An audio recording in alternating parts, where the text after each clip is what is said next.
말씀은 신약 성경 308페이지 갈라디아서 5장 16절부터 24절까지 봉독합니다.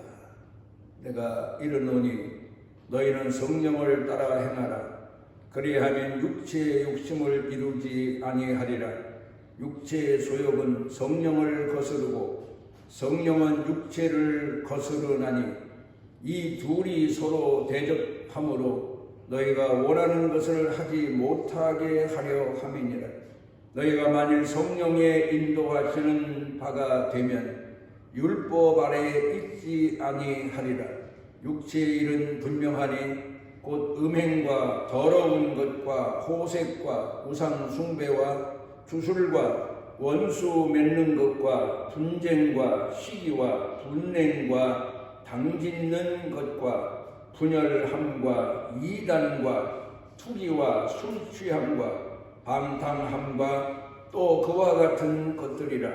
전에 너희에게 경계한 것 같이 경계하노니 이런 일을 하는 자들은 하나님의 나라를 유업으로 받지 못할 것이요 오직 성령의 열매는 사랑과 희락과 화평과 오래 참음과 자비와 양선과 충성과 온유와 절제니 이 같은 것을 금지할 법이 없느니라.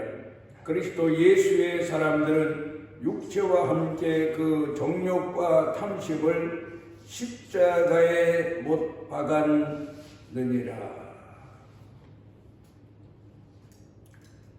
사람이 세상에 사는 동안에 가장 절망적이고 비참한 현실이 무엇인가를 생각해 보니까 구약성경 레위기 13장 가운데 이런 얘기가 나옵니다. 어떤 사람이 살아가는 도중에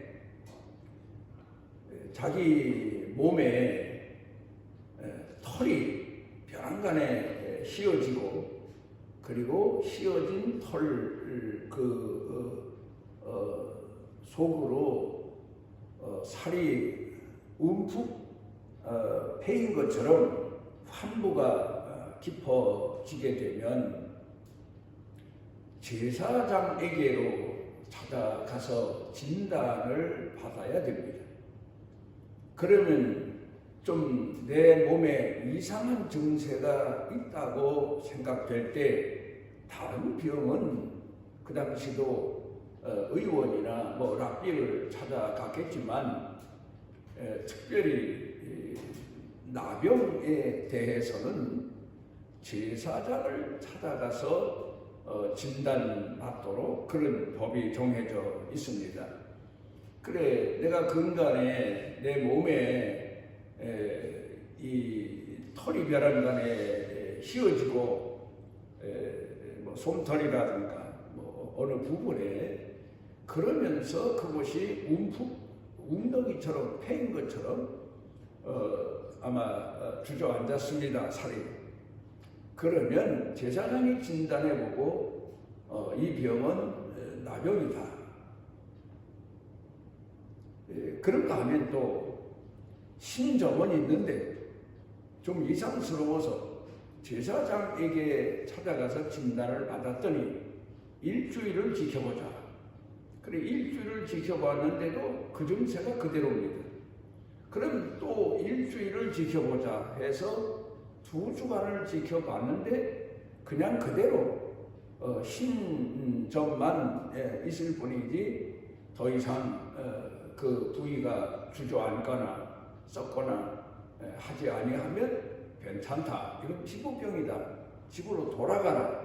그런 진단을 내리게 되지만 너는 털이 희고 그 부위가 움푹 패인 것처럼 가라앉는 걸 보니까 이건 분명 문둥병이다. 그런 진단을 받게 되면 그 진단받은 사람의 심정이 어떨까? 도사이 우리가 두려워하는 여러 가지 병들이 있지만 그 중에서 암이라는 병 진단을 받는 경우가 있습니다. 초기에는 치료가 가능하지만 이게 어느 기간이 지나면 치료가 현대의학으로는 불가능해서 그저 생명이 3개월 정도, 의학적으로 2개월 정도, 1개월도 남지 않았습니다 하는 진단을 받게 됩니다만은, 그런데 그래도 현대 의학의 힘을 빌리기도 하고, 그래도 가족들이 지켜보는 가운데서 자기 마지막 생을 살아가게 되지만, 이 나병 환자는 자기 집에서도 쫓겨나야 되고, 또 부모와 가족들은 그런 나병 환자의 진단을 받았을 때에 집에 두어서는 안 되고 집에서 내보내야 되고, 그러니까 혼자 어딘가 가서 썩어가는 자기 몸을 가지고 죽을 때까지 살아야 되는, 세상에서는 더 이상 비참할 수 없는 그런 버림받은 그런 인생에 관한 얘기가 구약 시대 예언기 가운데 나오고, 이스라엘 역사에도 있었지만 우리나라에도 그렇고 세계적으로 그 병의 진단을 받고 마지막 생을 마감한 비참한 그런 사람들의 이야기가 참 많이 들려오고 있습니다. 오늘 부활주일 아침에 이 말씀을 드리는 것은 분명 부활은 있습니다. 성경 가운데에서 예수님이 오셔서 증언하셨고, 실제로 그 부활의 사실을 보여주셨고, 그리고 제자들이 믿었고, 지금까지 기독교의 신앙이 전파되는 곳에는 반드시 부활에 대한 소망을 가지고 성도들이 살도록 그렇게 성경도 가르치고 그렇게 교회가 가르치고 있습니다. 그런데 부활의 아침, 죽은 자들이 예수님 재림하실 때 죽음 가운데에서 다 일어나는 그 아침에, 부활의 아침, 영원히 사는 영생의 아침이 되지 아니하고 심판의 아침이 되면 어떻게 될 것인가? 이 사실에 대해서 오늘 성경 본문 말씀을 통해서 주시는 교훈을 다시 한번 가슴에 새기고 우리 자신을 돌아보는 시간이 되었으면 합니다. 예수님께서 심판대에서 일어나는 현상에 대해서 오른편 쪽으로 심판대 앞에 온 사람들을 세워 놓으시고, 왼편으로 심판대 앞에 온 사람들을 세워 놓으시고, 그리고는 판결을 내리시는데, 오른편에 있는 사람들에게는 영생을 약속하신 대로 부여하시지만, 왼편에 있는 사람들은 그 사람들이 예측하고 상상했던 것과는 전혀 달리 영원한 심판, 멸망을 예고하시는 내용을 말씀하신 적이 있습니다. 왼편에 있는 사람들, 그들이 예수님께 항의하고 반문하고 그리고 소리쳐서 외칠 겁니다. 나는 주의 이름으로 종 노릇했고 선지자 노릇했고 복음을 증거했고 세례도 받았고 교회도 다녔고 봉사도 했고 헌신도 했고 예수님을 믿고 남들에게 전하기도 했습니다. 그런데 내가 왜 예수님 심판대에서 왼편에 서서 영원한 멸망을 받아야 됩니까? 형벌을 받아야 됩니까? 그리고 반문할 때 예수님께서 나는 너희를 전혀 모른다. 나와 상관없는 자들이다. 그렇게 그 사람들의 항의를 예수님께서 무시해 버리시는 그런 내용을 말씀하셨습니다. 하나님의 밀이 땅에 떨어져서 잘 곡식으로 익은 밀이라야 땅에 떨어져서 싹이 나고 자라서 결실을 맺을 수 있지. 쭉정이거나 벌레 먹은 밀알이라고 하면 그냥 땅에 떨어져서 썩고 말게 될 겁니다. 요 근간에 매스컴에서는 한 연예인의 죽음에 대해서 이런저런 이야기를 많이 합니다. 그의 삶에 고난도 있었고 시련도 있었지만 많은 사람들에게 연예인의 생명과 같은 인기를 평생 누렸다. 그런 여러 가지 평가를 합니다마는 그건 이 세상에 사는 동안의 삶에 대한 평가일 뿐이지 그분의 영혼에 대해서, 영원한 삶에 대해서는 인간들이 가지고 있는 고정적인 상식적인 얘기만 늘어놓았지 성경적인 확실한 이야기는 세상 매스컴이야 그럴 수밖에 없지요. 말하고 있지를 않는다는 사실입니다.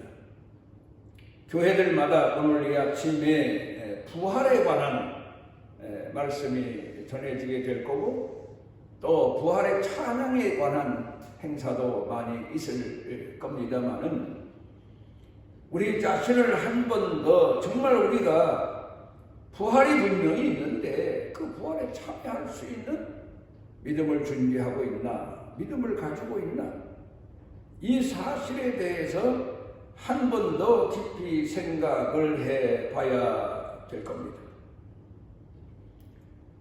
마태복음 4장에 보면 예수님께서 40일 금식하신 이후에 사단에게 시험을 받으십니다. 맨 먼저는 40일을 줄이셨으니까 먹는 문제에 대한 시험이지요. 그런데 예수님께서는 사람이 세상에 사는 동안에 먹는 문제는 두 가지가 있다. 땅에서 얻는 양식에 먹는 문제가 있는가 하면 육체의 양식이죠. 영의 사람이 먹고 영원히 사는 영적인 양식의 문제가 있다. 그러니까 육신의 양식을 먹기 위해서 영적인 양식을 무시하거나 또 아니면 그 양식을 거절하는 그리고 사는 삶이 되어서는 안 된다. 오히려 세상에서 사는 동안에 육신의 양식은 못 먹고 살을지라도 거제 나사로처럼 찌꺼기 음식으로 연명할지라도 영원한 양식을 먹고 사는 자라야 영원한 생명에 참여한다. 부활에 영생에 참여한다.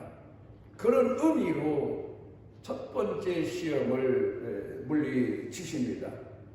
그 다음에 첫 번째 시험이 끝나고 나면 두 번째 시험이 이어지는데 능력에 관한 거죠. 예수님을 높은 데에 올려놓고 뛰어내리라. 그러면 천사들이 받들리라. 당신이 능력을 과시해봐라. 능력을 가지고 살면 되지 않겠느냐. 능력도 사는 거다 인생은.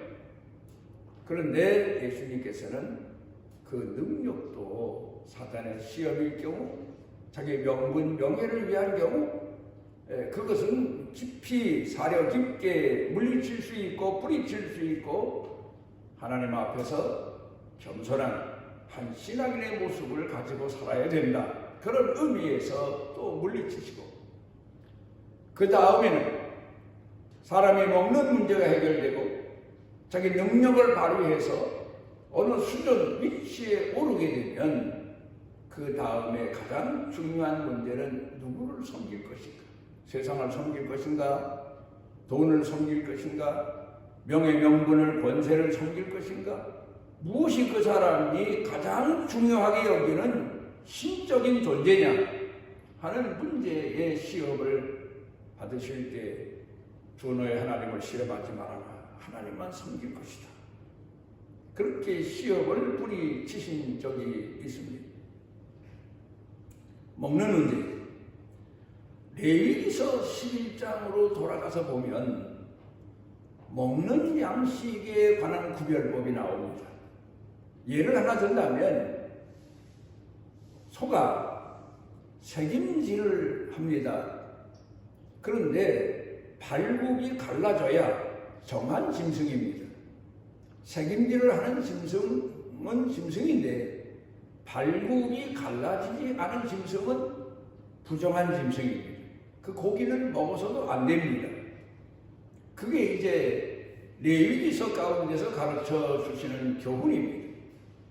그러니까 택하신 백성들의 사는 시작부터 사람은 이 세상에 태어나서 먹는 문제로부터 생명이 지속되지 않습니까?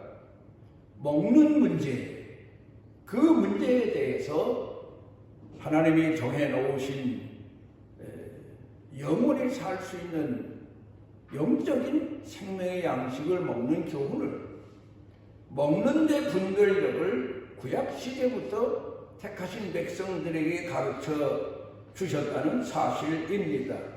정한 것을 먹되 부정한 것을 먹지 말아라. 어떻게 무엇을 먹고 살 것인가? 사람에게 있어서는 참 생존의 문제 아닙니까? 그런데 정한 것만 먹어라. 어떻게 먹고 살 것인가? 뺏어 먹을 수도 있고 사기쳐서 먹을 수도 있고 아니면 다른 방법을 통해서 먹고 살 수가 있지만 그러나 그 먹는 문제를 해결할 때에 정당한 방법으로 선한 방법으로 하나님이 우리에게 성도들에게 가르쳐 주신 교훈대로 성실한 방법으로 먹고 사는 방법을 선택해라. 그런 의미의 말씀의 교훈을 주시고 계신 겁니다. 오늘 성경 본문 말씀으로 돌아가서 보면은 사도 바울이 이런 얘기를 하고 있습니다. 예수 믿는 사람들에게 있어서 가장 중요한 것이 무엇이냐? 구원받은 은혜 속에 살고 있는 겁니다. 죄에서 구원받은 은혜 속에 살고 있는 겁니다. 그런데 그 은혜 속에서 지속적으로 살아갈 수 있는 신앙인이라야 은혜를 은혜로 보답하고 응답하고 은혜 안에 살아갈 때에 비로소 온전한 성령의 열매를 맺는 신앙인이 될 수 있다. 그걸 가르쳐 교훈하고 있습니다. 그러니까 받은 은혜를 악한 기회로 삼지 말아라.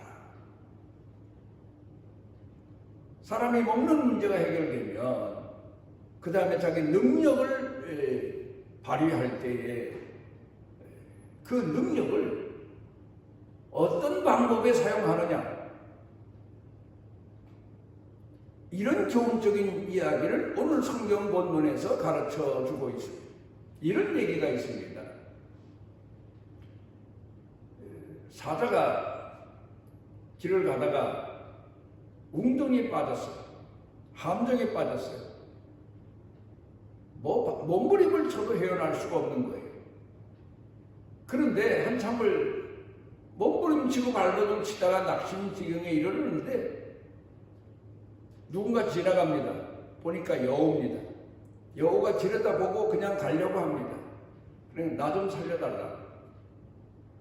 그러면 내가 당신을 평생 은인으로 알고 정말 내가 당신을 보호해주며 당신을 위해서 살겠노라.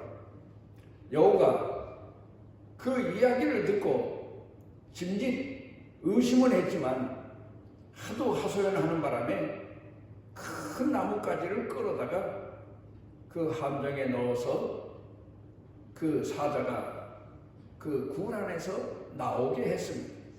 그런데 사자가 나오자마자 굴 안에 있을 때, 함정에 빠졌을 때에는 나만 살려주면 평생의 은혜로 삼겠다고 하더니 막상 함정에서 나온 다음에는 내가 배가 고파서 한 발자국도 걸어갈 수 없을 지경이 됐으니 할 수 없이 너를 잡아먹어야 되겠다. 잡아먹으러 듭니다. 세상에 이런 억울한 일이 어디 있습니까? 그냥 함정에서 수렁에서 죽어야 마땅한 그런 원래가 모든 짐승을 잡아먹는 악한 짐승 아닙니까? 잘됐다. 내 악이 너를 정죄하고 벌 주는 거다. 그런 생각으로 지나가려고 했는데 하도 하소연해서 건져주었더니 잡아먹겠다. 그런데 마침 둘이 이제 아무래도 다툴 거 아니에요. 잡아먹겠다. 아니 조금 전에는 은인으로 평생 삼겠다고 하더니 은인을 잡아먹어도 되겠느냐. 다투고 있는데 토끼가 지나가요. 우리 그러면 저 토끼한테 우리 판결을 내려가려고 하자. 그럼 그러자. 토끼에게 판결을 내리라고 했더니 토끼가 이야기를 다 듣고 난 다음에 처음에 어땠느냐? 처음에 이 사자가 함정에 빠져서 헤어나려고 몸부림치다가 기진맥진해서 탈진해서 거의 죽게 됐었다. 그러면 그 상황을 재현해 봐야 내가 판결을 내릴 수 있으니까 그러면 한번 그 상황을 재현해 봐라. 그래서 그 상황을 재현하기 위해서 사자가 다시 그 함정으로 뛰어 들어갔더니 토끼가 하는 얘기가 은혜를 모르는 자는 구원해 줄 필요가 없다. 그냥 두고 가자. 그리고는 여호와와 함께 가버렸다. 동화 얘기입니다.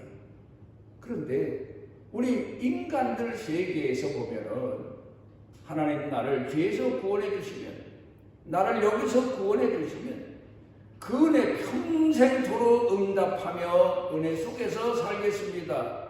하지만 막상 구원의 은혜를 믿고 나서는 그 은혜를 까마득히 저버리고 그 은혜를 육체의 기회로 삼는다는 겁니다. 오늘 성경 갈라디아서 5장에서 사도 바울이 갈라디아 교회 성도들에게 하는 얘기입니다. 예수 믿는 사람들 중에도 보면 그런 사람 많아요. 가난할 때 예수 믿고 병들었을 때 예수 믿기 시작하다가 건강해지고 뭔가 자기 생활 형편이 나아지게 되면 그 다음엔 은혜를 까마득히 잊어버립니다. 그리고는 육체의 기회를 따라서만 삽니다. 정욕의 기회를 따라서만 삽니다. 유명한 토마스 그룸이라고 하는 이가 기독교 윤리에서 이런 세 단계, 세 유형의 사람에게 주어진 자유에 대해서 말하고 있는데 첫째로는 합리적인 자유다. 이 무슨 말인가 하면 양심적으로 살 때 사람의 마음의 양심이, 생각이, 삶이 자유로워지게 된다.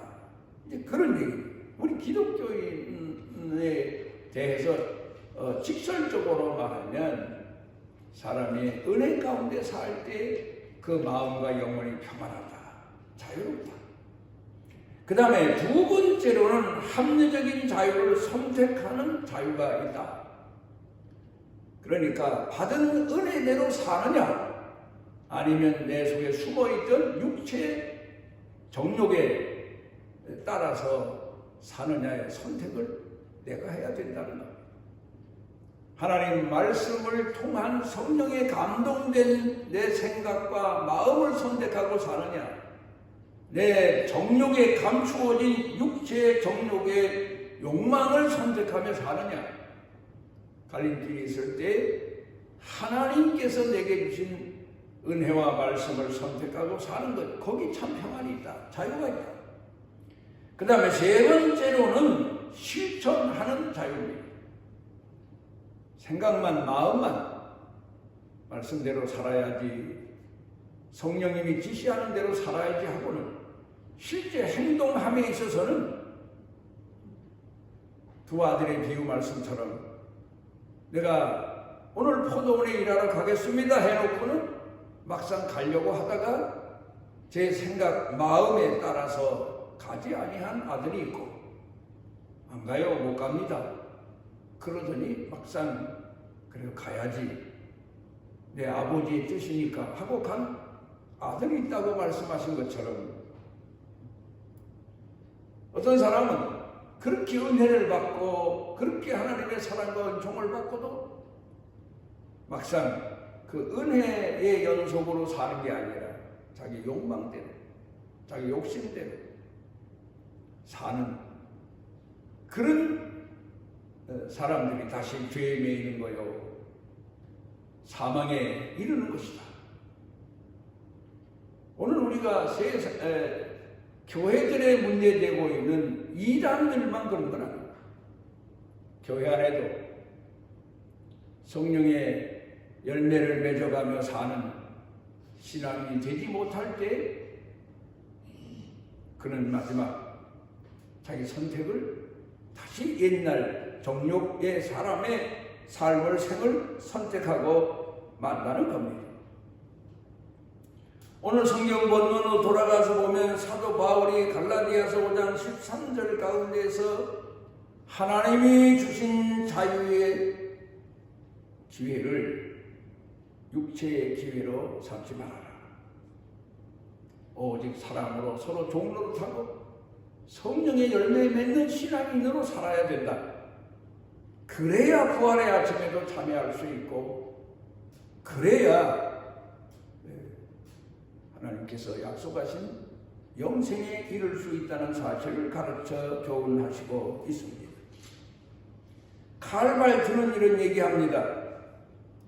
예수님의 십자가에서 두 가지를 볼 수 있어야 된다. 그리스도인들은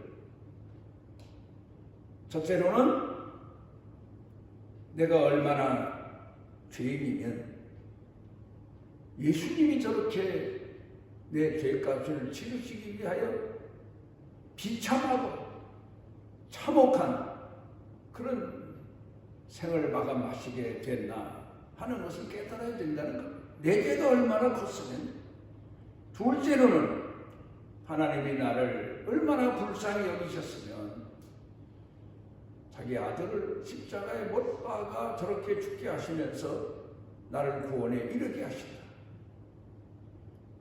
구원의 백성으로 삼으셨다. 이 두 가지를 십자가를 보면서 그리스도인들은 마음에 새겨야 된다. 여러분 오늘 우리는 부활의 아침에 다시 한번 우리가 얼마나 죄인인가도 다시 한번 돌이켜 볼 수 있는 아침이 되어야 되고 그리고 예수님께서 얼마나 우리를 위해서 그 참혹한 십자가의 고난을 받으시고 죽으시게 된 날로 마음 가운데 새기며 돌이켜 봐야 될 겁니다. 그래야 우리가 성령의 열매 맺는 신앙인으로 살아갈 수 있고 우리에게 주신 선택의 자유를 정욕의 육체의 욕망을 따라 선택하지 아니하고 하나님 말씀과 그리고 성령의 이끄심을 선택하고 매일매일 살아가며 부활을 소망하는 그런 그리스도인들이 되어야 분명 앞으로 있을 부활의 은총이 그런 성령의 열매 맺은 성도들에게 주어진다는 사실을 다시 한번 마음에 되새기고 오늘을 살아가야 될 겁니다. 기도하시죠. 우리를 만인 중에서 선택하시고 죄에서 구원해 주신 아버지 하나님, 그럼에도 우리가 다시 죄로 돌아갈 때가 많고 정욕의 사람에 이끌려서 하나님 앞에 구원받은 길을 저버릴 때가 많사오니 우리 모두를 불쌍히 여겨 주옵시고 이제라도 돌이켜 회개하고 성령의 열매에 맺는 신앙인의 길을 선택하고 주님 앞에서 기도하며 말씀에 순종하며 살아갈 수 있는 은혜를 더하여 주옵소서. 예수님 이름으로 기도드리옵나이다. 하나님 여호와께서 그 날개 아래 보호를 받으러 온 내게 온전한 상 주시기를 원하노라. 주의 권능을 이기시고 부활의 영원한 생명을 믿는 자에게 전수해 주신 우리 주 예수 그리스도의 무한하신 은혜와 우리를 죄에서 구원하시고 영원한 하나님의 자녀로 선택하신 아버지 하나님의 만극하신 사랑과 우리 속에 내재하셔서 세상 끝날까지 깨우쳐 주시고 말씀과 성령의 이끄시는 길을 가도록 인도하시는 성령님의 능력의 은총이 사랑하는 자녀들 생각과 마음 그리고 그 삶의 가정에 일터 경영에 그리고 온 교회 중에 넘치고 넘치도록 함께 하시기를 축원하옵나이다.